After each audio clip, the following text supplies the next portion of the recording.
clear and an amazing place to be when bodily symptoms or mental symptoms or even emotional symptoms or imaginative symptoms connected to anxiety show up, and all of a sudden we're not as reactive, right? Jen's dealing with self-doubt right now. We've been there. We've all been there. I've had so many jobs in the past couple of years. Afraid I'm not going to get a job. I have 2 job interviews this week. I'm sure you're going to be just fine as long as you approach those optimistically with an open mind and open heart. It can't be any other way, guys. When you commit to the healing process, when you commit to yourself, when you prioritize yourself and your needs, when you clean up the emotional baggage each and every day and feel lighter in the process, then everything on the outside begins to improve as well. So career, job, experiences and such, people's energy, that sort of thing. And at this point you can differentiate, who's with me and who's not at the moment. Whoever's not with you, well, you may need to temporarily distance yourself from those people before going back to them in the future and realizing, hey, they're not affecting me at all. Matt, how are you? What do you do about triggers that keep coming up that you can't stop from showing up? Well, what's important right now, guys, is the answers, I can give you answers like this, but what's more important is that you take a very good and honest look at how you have been reacting to your triggers. You're going to learn a lot simply by recognizing what doesn't work, right? So if triggers are coming up all the time, I think one of the most important things, Matt, is to recognize that triggers aren't what you think they are at an instinctual level. Triggers, more than anything, are basically challenges, and when we change our vocabulary to this, then what tends to happen is we begin to work with them rather than react to them. Because, when the body reacts in any given way, it's not that we need to mentally and behaviorally follow what the body does. We get to a point beyond anxiety where we recognize that the mind doesn't have to be the body. And once the mind doesn't become the body, then the mind can affect the body in a positive sense. So what's very, very important right now is to recognize, what have you been doing? How have you been reacting? What is your mindset? Because triggers are not triggers. They are challenges. They are opportunities. And let that sink in for a little bit. I don't react to symptoms anymore. I literally just keep it moving. The Health Anxiety Program really helps. Awesome. Almost done with week 2. That's great. Good to hear. Good to hear. Good to hear. Yeah, and you should be proud of yourself. You should be proud of yourself. Yeah, Matt, what's important, my friends, is this. Here's what's really important. Please nail down your mindset, your perspective, your perceptions before you go looking for things to do, okay? Things to implement that are different than what you've been doing. Mindset comes first. So if there's something that's going on in your life and you want to change it, whether it's on the inside or outside, I think you have to ask yourself the question of, what kind of approach do I need in order to get the result that I want? What kind of approach to this do I need to get the result that I want? Okay? And so we get to a place there where we recognize, oh my God, the very things that I've been looking to avoid, the very things that I've been fighting against and such, I never realized that I could be a tag team with these things. I can co-create who I want to be with my symptoms. I can co-create who I want to be with my triggers, which aren't triggers, they're challenges. So we can do these things. We have the capability to do these things. And we must move from an instinctual level to a more intuitive level. That's our goal, right? Because if we let the instincts run the show, then we're always going to be running. We're always going to be fighting. We're always going to be looking for that quick fix. We're always going to be looking for a shoulder to lean on. You know, we don't want to live like that forever, my friend. So keep your questions coming.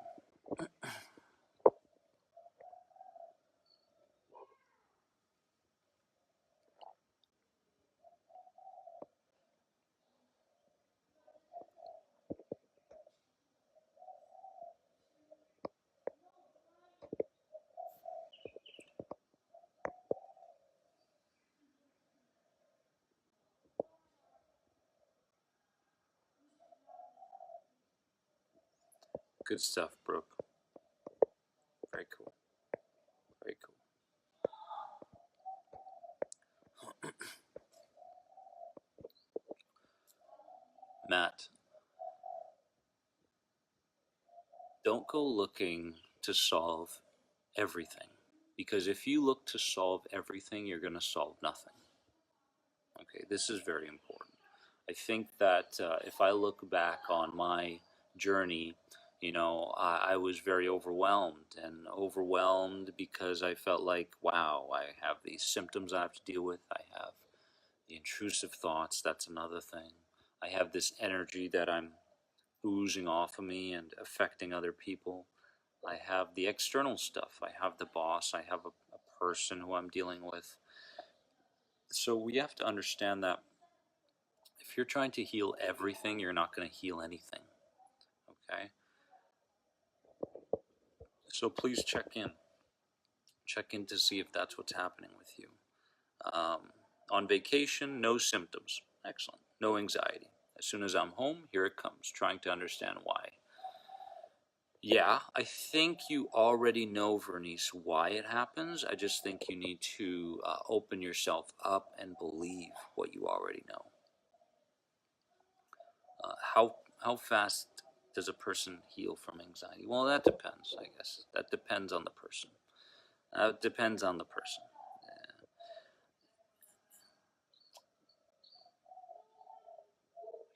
The time frame isn't something that we need to be concerned with. Okay? Everybody in this lifetime is given that one big challenge. That's what I believe. They're given this one big challenge. The challenge that they either rise up and above and beyond, or they get stuck in. And anxiety is nothing more than a chapter in your life where lessons need to be gained, lessons need to be learned, a new application towards yourself and life needs to be applied. And when these things happen, then it is really just a chapter, right? It is really just another chapter in your life, right? It's like I always mention how it's like a ladder system, right? Here they go. It's like a ladder system, right? And you're going from one step to the next, to the next. I think we really shoot ourselves in the foot when we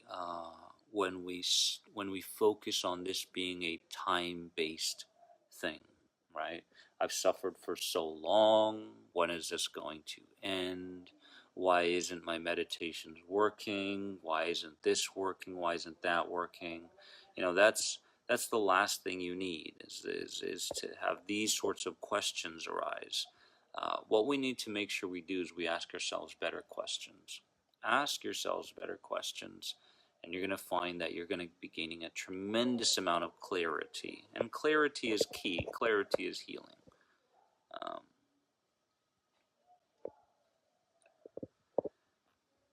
I have a question, Dennis. Why do I respond to my passive, aggressive, and anger impulses? Because that's what the inner child wants you to do. I keep falling back to these habits when I'm stressed and I wind up taking out my emotions on my spouse. I've been there. What can I do to stop? Well, here's the thing, right? I think what's very, very important is we recognize that we are at least two parts, at the very least. Everything is kind of a sub part, right?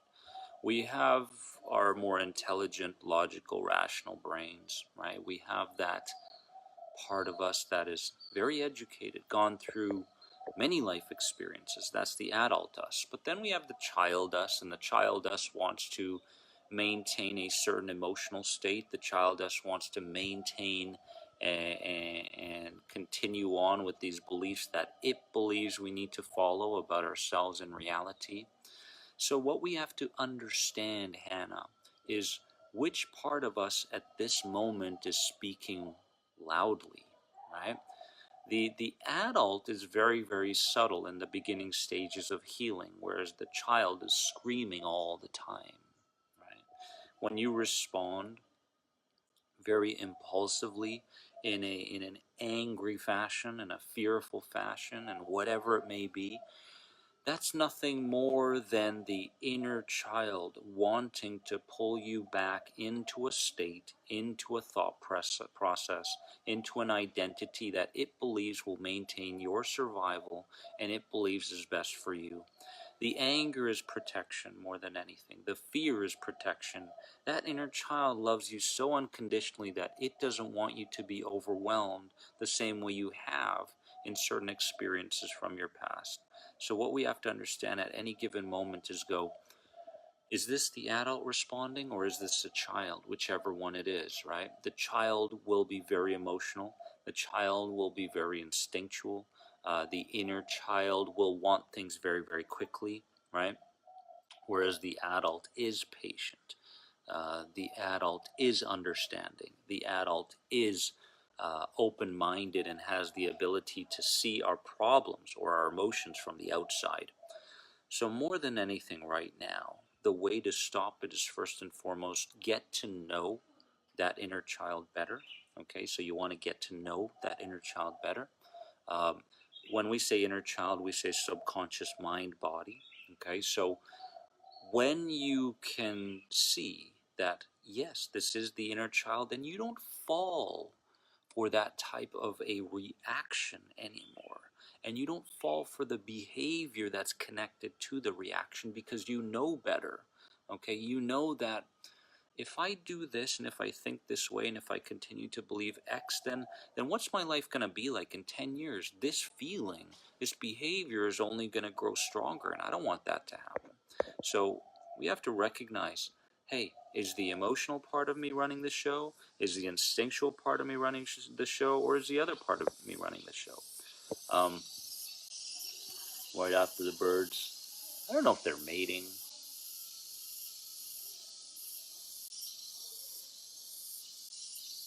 They're having a good time. All right.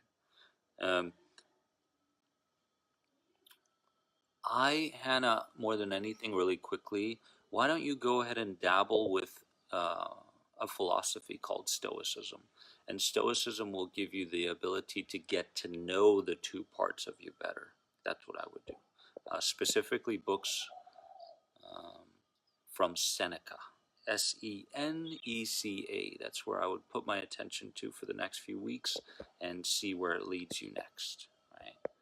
Good to see you all. Good to see you all. Good to see you all. Excellent. Dana, I love it. Slow and steady. And that's great, you know, and that's really, really great because it can't be any other way.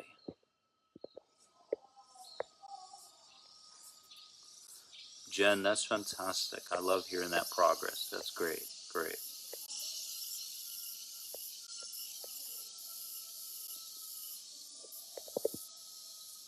How do I tell the individual that brings triggers on that I can deal with them anymore? Matt, first and foremost, you haven't taken the time to evaluate and slightly analyze the answer I gave you to the first question. So before your inner child steps in and says, "Oh, Matt, you know, well, we have another question here," that's a defense mechanism to change, right? I want you to go from step by step. You're trying to heal everything at once. You're becoming more overwhelmed and you're convincing yourself that this journey cannot be healed. So, more than anything, I think you need to take a step back and recognize, hey, let me handle this part first, right, prior to moving on to the next, because the puzzle pieces will all come together. You have to start trusting yourself and the answers that you already have within you.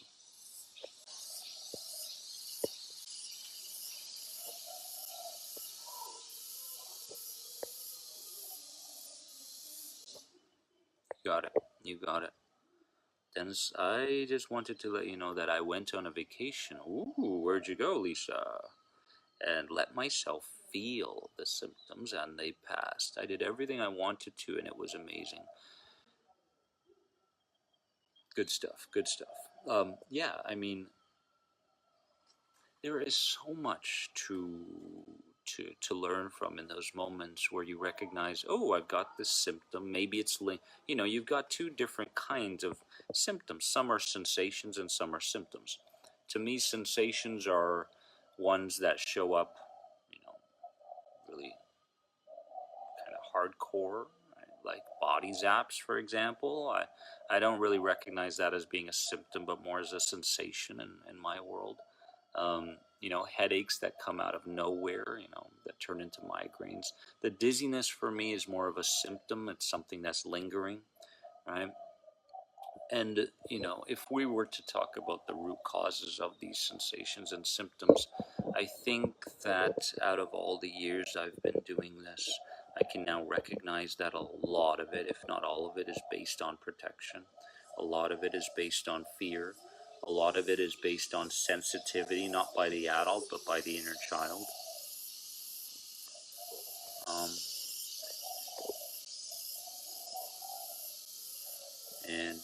and when you do things like what Lisa's doing, and that's one option, right? Lisa just, she was there.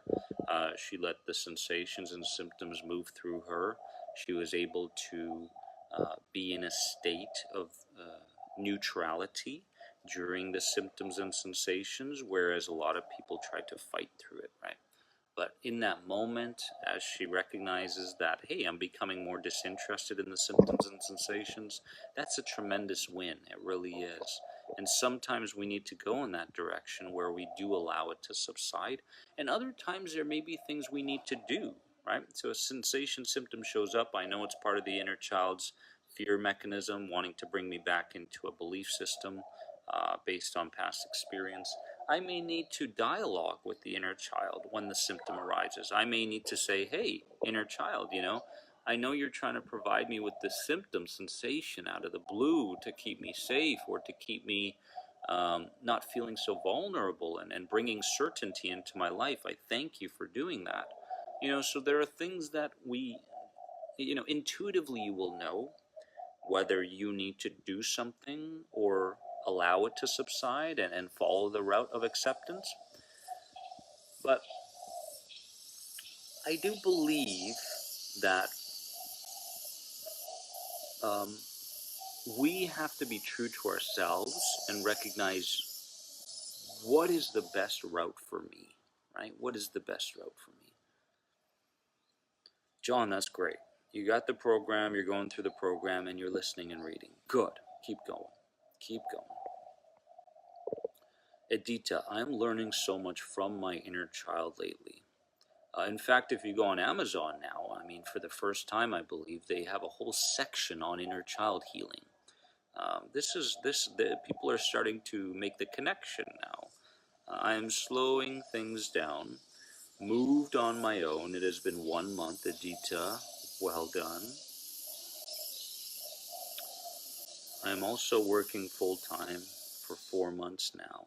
It's all because of your inspiration podcast and meditation. That's great. You keep going. You're on the right path, for sure. For sure. For sure. I spoke to myself like I speak to my kids, Lisa says. And everything you've taught me, us, is a tremendous help. I mean, that dialogue is just, I mean, how important is that, guys? It's everything, isn't it? It's everything. When we want, you know, because here's what I believe. I believe that the the normal unconscious response to a symptom or something that we don't want to feel is frustration, right? It's anger. It's, I don't want this to be here. Why are you here? I need to take something. I need to do something right here, right now to make this feeling go away. And let me tell you, let's not take symptoms of anxiety lightly, guys. Let's not take them lightly, okay? Because let me tell you something. I lived in the most darkest, debilitating years of my life simply dealing with these symptoms. I mean, I was overwhelmed, debilitated by these things. I couldn't function. I wasn't functional. I was surviving. I would wake up in the morning and I couldn't wait to get back to sleep at night. I didn't want to face the day. I didn't want to face people. I didn't want to do anything. And after some time, I realized, my God, I'm really doing all of this to myself. I'm doing all of this to myself. And a big part of me was afraid of change. A big part of me was afraid to heal. That's the inner child. And I can't tell you how many methods, different modalities, different supplements and techniques I tried and went forward towards. And the truth is that I tried everything, but at the same time I tried nothing, right? I tried everything, but I tried nothing. What I mean by that is you can try something, but you're not conscious at the same time that you're trying it, okay? You're trying something in the hopes of it working right here and right now. That's not being conscious. That's the unconscious part of you. The inner child wants you to believe in quick fixes. The inner child wants you to be frustrated. It wants to keep you in this identity, this state. That's the subconscious mind. But I started to level the playing field, and I leveled the playing field not by looking to do everything at once all together, okay? I said, well, today I'm going to focus on the physiological part of changes, and speed was a big, made a big difference in my life. Just simply being conscious and being aware of the speed that I had while I was doing things, whether that was driving. I was driving and I would drive with my inner child. I would speak to him. I was eating, and as I was eating, now I would be slow and I would speak to my inner child, letting that inner child know, my God, these vegetables are good for me. Look at how this smells. Look at how this tastes. I had an invisible friend, but at the same time, he wasn't invisible. Right? He was there. He was living within me.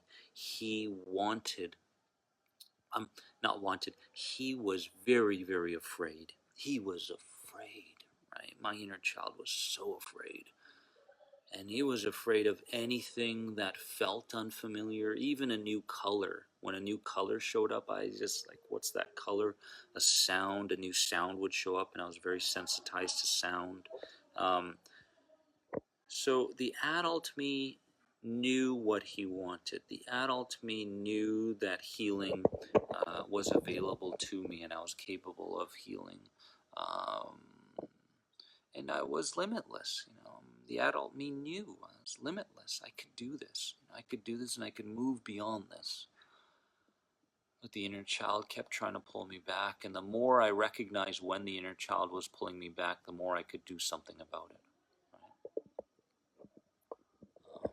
You can ask any question you want to Deet. I went on a date 4 times in the past month. When I am with Paul, I have no anxiety. Going to see him, my anxiety is extreme. Are you sure it's anxiety? I only see him once a week. Nervous on seeing him more, telling him I have anxiety. I don't think it's anxiety. I think it's excitement. I think you're confusing the two. I think because you're having these new experiences, you tend to, well, I used to, group everything, any kind of a high adrenaline, high cortisol, an excitement of some sort. I used to put it in the category of anxiety. Well, you know what? It could be excitement, right?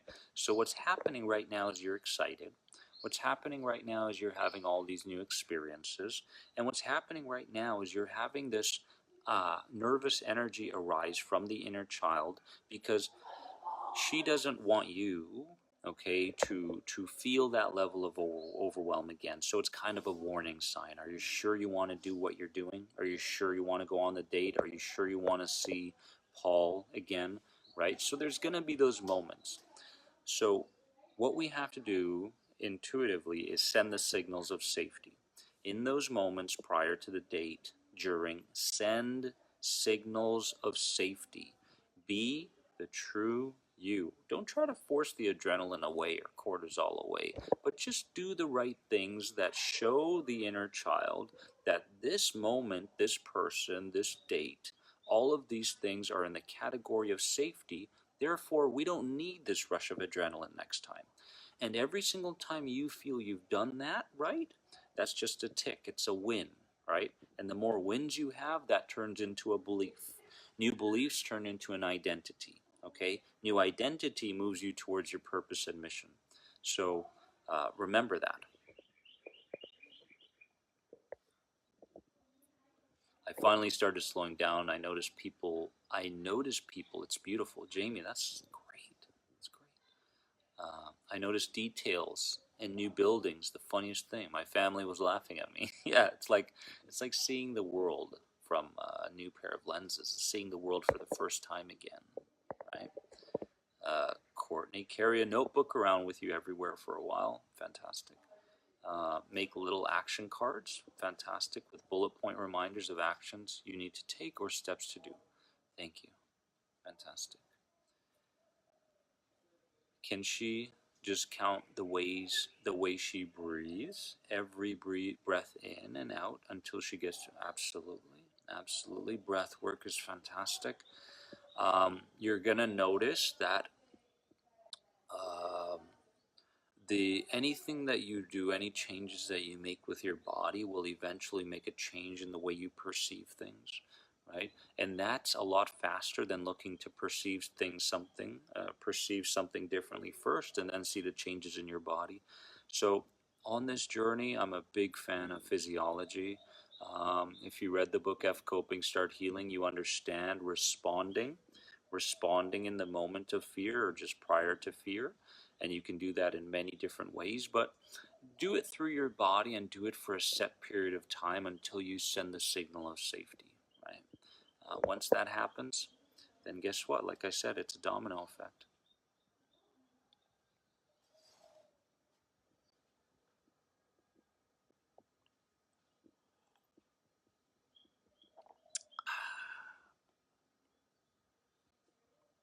Let us enjoy our tea this morning or evening for you.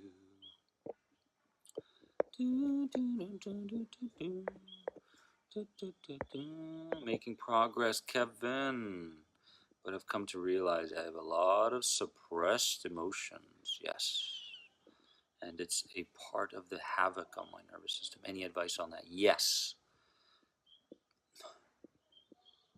3 parts, in fact, Kevin. Grab a piece of paper, grab a pen, and come back and tell me when you're ready. How do you deal with significant other or family member who don't understand anxiety or panic? Don't try to convince them. Yeah, tell people to get over it. How do you ask for support? You don't, Sky. You don't ask for support. What you do is you focus in on you, you prioritize you, and you don't look for a shoulder. You don't look for support. And what I mean by that, and don't take it wrongly, right? Don't rely on the support. You can ask for support, but don't rely on the support. Um, people can be like a tool, can be very beneficial in your healing, but the right people can. Right? If there's people that are telling you to just get over it, then that's not the best piece of advice. So focus on you, get back to you, suppressed emotions, intrusive thoughts, working with the body and inner child. Um, make progress daily. Right? Read F Coping, Start Healing.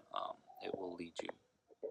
Okay, Kevin, you need to familiarize yourself first with a calmer state of mind and body. Okay, so step one is, and there's 3 different parts to this when it comes to suppressed emotion, right? Part one is kind of the meditative part where you're not only tapping into a different brainwave state when you're sleeping, but you're doing it throughout the day. Does that make sense? Okay. As you're going through the day, we're always in beta. Think, solve, go, go, go. Okay, but throughout the day, you're going to have to familiarize yourself with something that may seem very, very boring at the start, in the beginning. Okay, and that is a state of calmness. So the first thing you want to do is you want to familiarize yourself with this state, and you want to go on YouTube and do the meditation called mapping meditation, the anxiety guide. That's part one.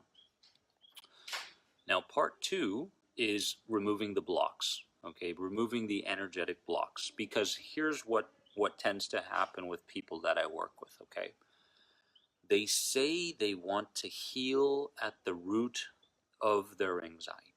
Okay, they want to eliminate the distress at the root. They want to get there. They want to understand the causes.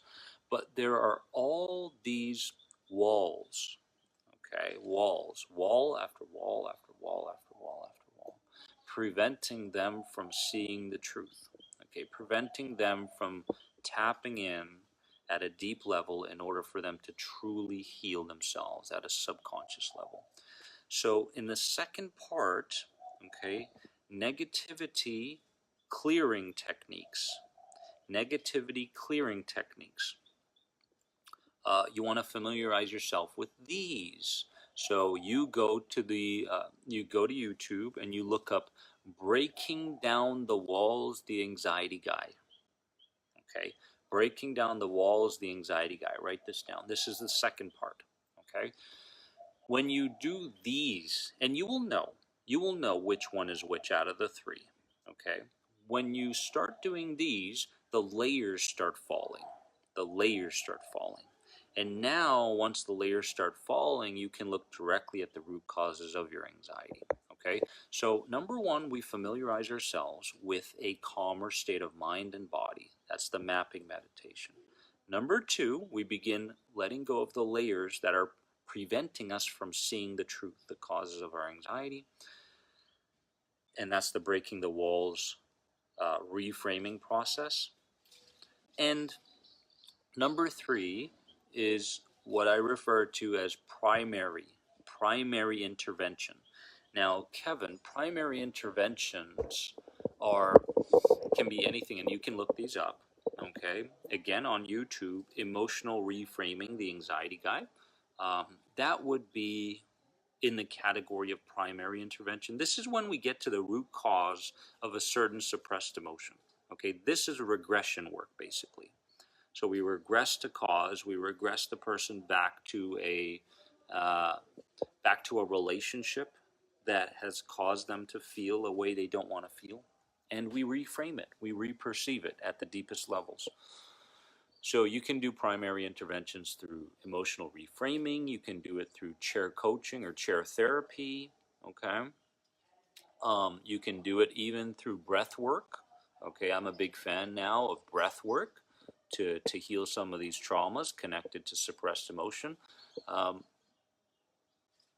when you understand the three parts to healing, you can begin to take steps forward, right? So it's not just, I'm going to do meditation and everything's going to be healed. No, because that's just the first part. You're just familiarizing yourself with a state that is slower. And when we slow down our mind and body, what happens? What happens is we have access. We have access to the storage in the subconscious mind and body. Okay, when you're meditating, you have access to the beliefs that you're unaware of. Okay, the beliefs from the inner child. So that's what meditation does. It's just basically a door that we have to walk through in order to get to the next door. Okay, the next door is negativity energy clearing. So when we clear the negative stuff that's preventing us from seeing the cause, then we can move to the primary intervention, and that's chair coaching, emotional reframing, breath work. Um, things like EMDR does a pretty good job of it. EFT does a pretty good job of it. Not great, pretty good. But I need us to understand that these three different aspects do three different things, right? These three different aspects do three different things. When someone is um, in a mild hypnotic state, hypnotic simply means they're in a relaxed and calm place, okay, to me. When they're there, they can begin releasing some of that suppressed emotion, if not all of it, right? And they do it through crying, they do it through yawning, they do it through shaking, they do it all these different purging effects through the body. So again, meditation, negativity, clearing techniques, and primary intervention. No matter what you're doing for yourself, you have to recognize, what am I doing? Okay, what do I need right now? Like right now for me, I'll give you an example. I've done so much of the last two that right now, basically, I do a lot of meditation work. I do a lot of grounding work. I do a lot of breath work, right? So I'm more focused on the first part, which is just, keeping me clear and keeping my progress going, because I've done so much reframing work. So, does that help? Just with regular breathing, or that breathing where you count the length in and out, yeah, the latter still makes me more scared, 100%. Um, I think that the fear, well, I know that the fear has something to do with the feeling that you're unpracticed. Okay, whenever fear shows up, it's nothing more than you simply being unpracticed. That's what fear is. A lot of times when we fear something, we're like, oh, I fear that, therefore I need to avoid it, right? I need to fight it, I need to distract from it. No, right? You just fear something because you're unpracticed. That's all it is. When I started to do breathing rhythms like 4-7-8, for example, 4 seconds in through my nose, 7 second hold, 8 seconds out, I couldn't do it. Right? I was hyperventilating, and my inner child didn't want me to go there. But the practice makes things more familiar, and the familiar makes things more safe, right? And so, whatever you are afraid of right now, or has a feeling of unfamiliarness to it, know that you can change it. Right? Know that you can alter it. You don't have to see it as this huge, massive beast that hovers you all day, all night kind of thing. You can see it as something that has become very familiar and therefore safe to the inner child. We can change that perception of safety, right?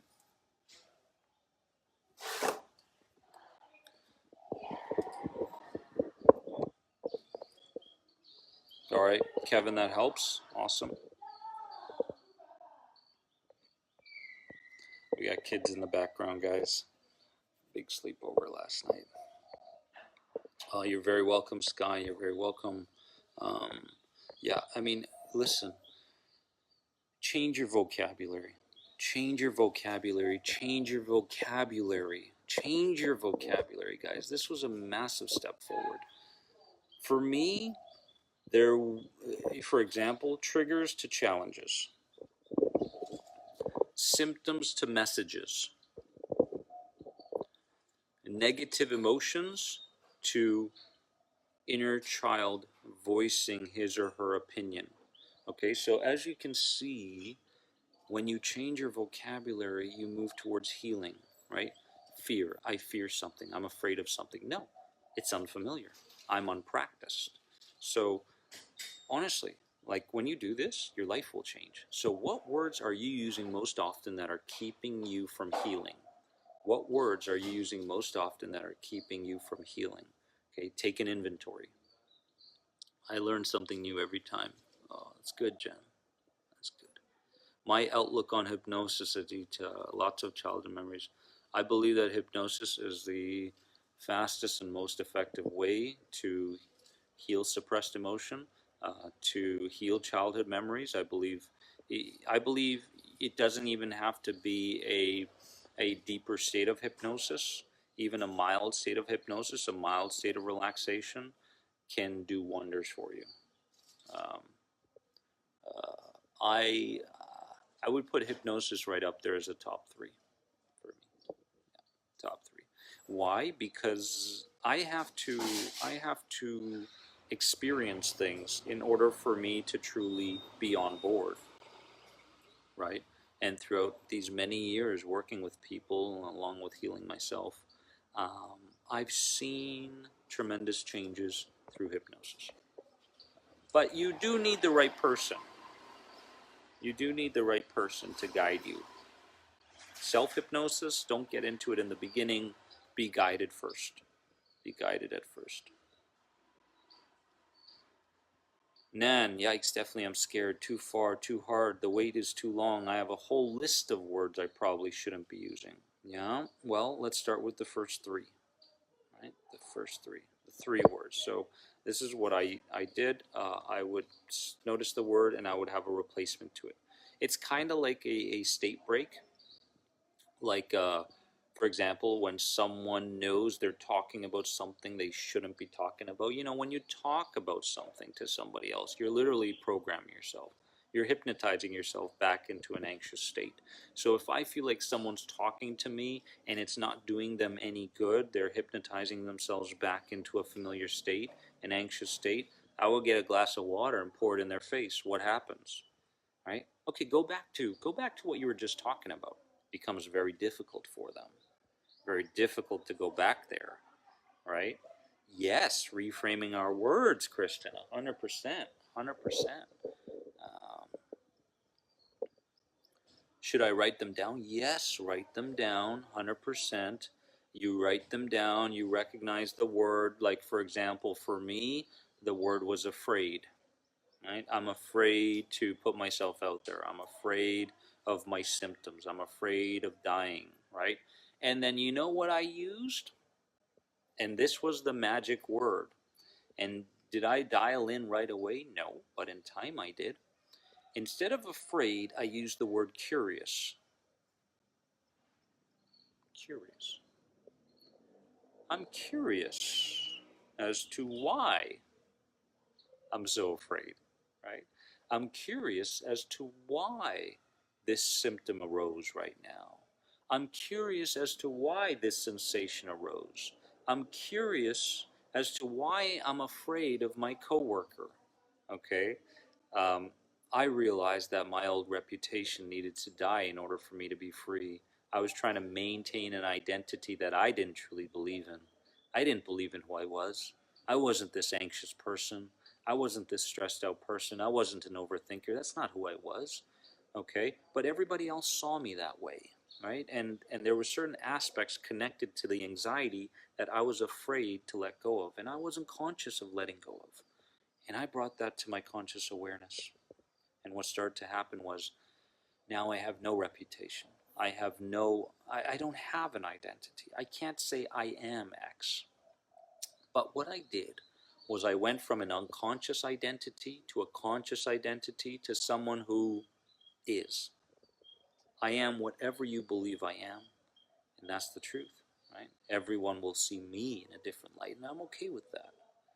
My friends, you will be free when you are ready to sacrifice who you believe you are and who you need to be, because you don't need to be this person, okay? Yeah, so that's a good example. I think it was Nan of afraid, curious. Imagine how your life is going to change when you stop telling yourself how afraid you are and start telling yourself how curious you are as to what this thing means or why this thing arose or why I'm afraid of X. It's a nice day. It's my outdoor shower. Nice day. Green, green, green, green, green. A bit more green. Bicycles. Right? Cloudy day today. Cloudy day. Comment below on what you gained. What you gained from this Facebook Live. What did you gain? What did you gain? And if you gain nothing, say I gained nothing. But be honest, right? I want you to have gained one thing. One very important new insight. One new skill set. Whatever it is.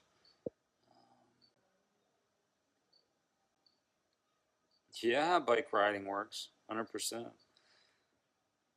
There aren't many paths around here to go biking, but I'm starting to create my own paths, I guess.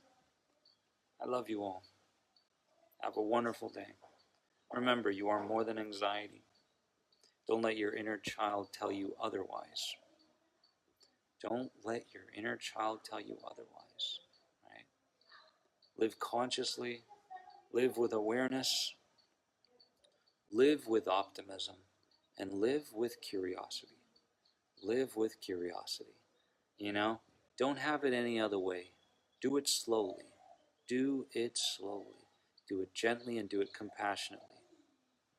I'll post this on Facebook tonight for your Sunday morning, most of you. Comment, even after the live is done, comment, let me know, because I read a lot of them on what you gained. I always look forward to these live chats. Awesome. Love the live sessions. Good stuff, guys. Have a great day because you deserve it. Connected to you. Love you so very much. Enjoy. Enjoy. Enjoy. Bye, guys.